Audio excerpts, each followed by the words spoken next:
What is going on, Panthers Nation? Carolina Dad here, your host of the Growls One Roar podcast. Hey, folks, doing things a little bit differently today. As you can see way back there, that's the podcast studio room, whatever you want to call it.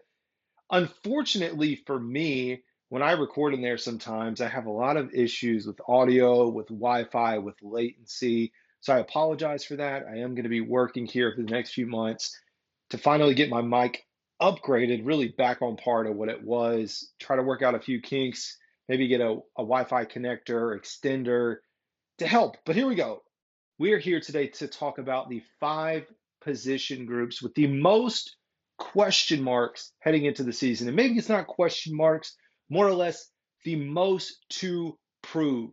What do these position groups have to prove for the Carolina Panthers in order to have them go from 2 wins to 4 to 6 to 8, whatever that magic number is? We're going to need to see some improvement from these groups. We're going to start at the bottom, work our way up 5 to 1. Before we jump in and give you number 5, I will say honorable mention, not making the list, deserves his own category, would be quarterbacks and primarily Bryce Young. I know that Bryce Young by himself has a lot to prove this year. I decided to exclude him from the list that I was putting together so that, hey, you know what?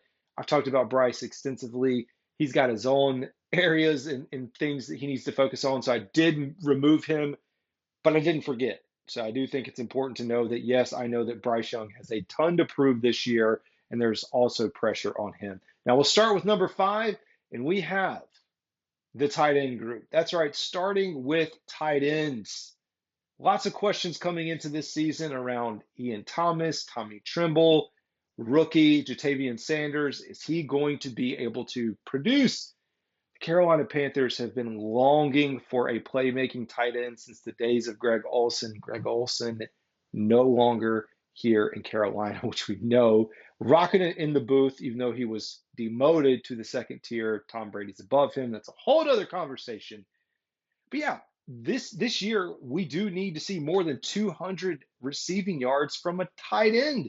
We haven't seen any type of production from this group over the last 4, 5, 6 years, whatever it's been. We need to see, and I know we're not going to get 1,000 yards out of a tight end, maybe not even 600, 500. I just want to see us double that number, get to like 300, have a tight end eclipse the 300 to 400 receiving yard total. I do think Tommy Tremble should lead as number 1. We should see Saunders getting more involved, possibly being flexed around a little bit more like a wide receiver. I do think he has the ability to kind of be the second leading tight end, although Ian Thomas, coming out of OTAs, has apparently been flashing as well. Let's move on to number 4, and the number 4 position group that we have, wide receiver.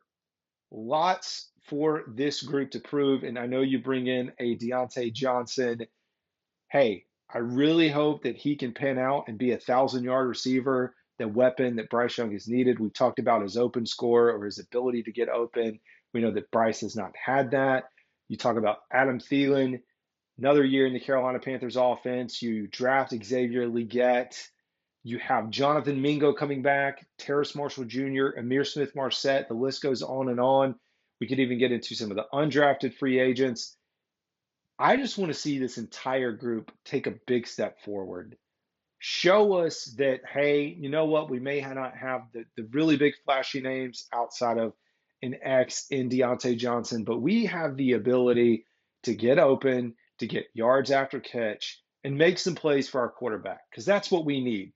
We need an offense that allows Bryce Young to deliver the ball and have guys work harder for him. I've spent time talking about the difference in Bryce Young and CJ Stroud last year.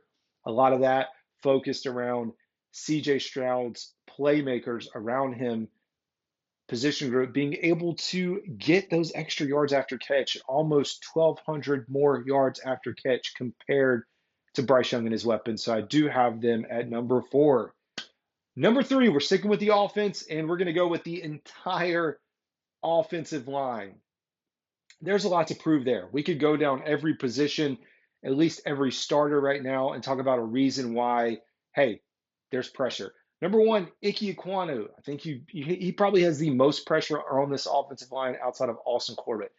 I do think Ike Ekwonu in this hopefully more friendly offense for him that may emphasize the running game sees him set up for success in year three. But lots of pressure for Icky. We know about Yash being brought in, the swing tackle that could apply pressure as a backup and maybe move into a starting role. I don't think that's going to happen out of the gate.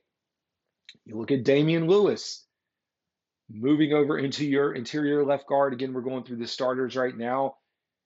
When you talk about Damian Lewis and Robert Hunt, I think there's no question these guys are good. There's no question that where they came from, what they were known for, the big contracts. The reason that I put them in this group and the entire offensive line is like, hey, you did what you did there in Seattle.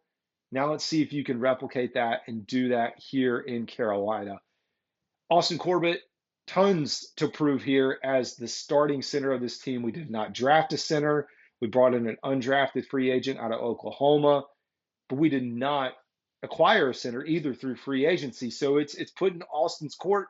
Austin Corbett as your center has to deliver. Moving on to right guard, along right across that offensive line, we have Robert Hunt by way of the Miami Dolphins. And Robert Hunt got one of the biggest contracts in the offseason for an offensive lineman, likely the biggest. I don't have the numbers in front of me, but I know it was a massive contract.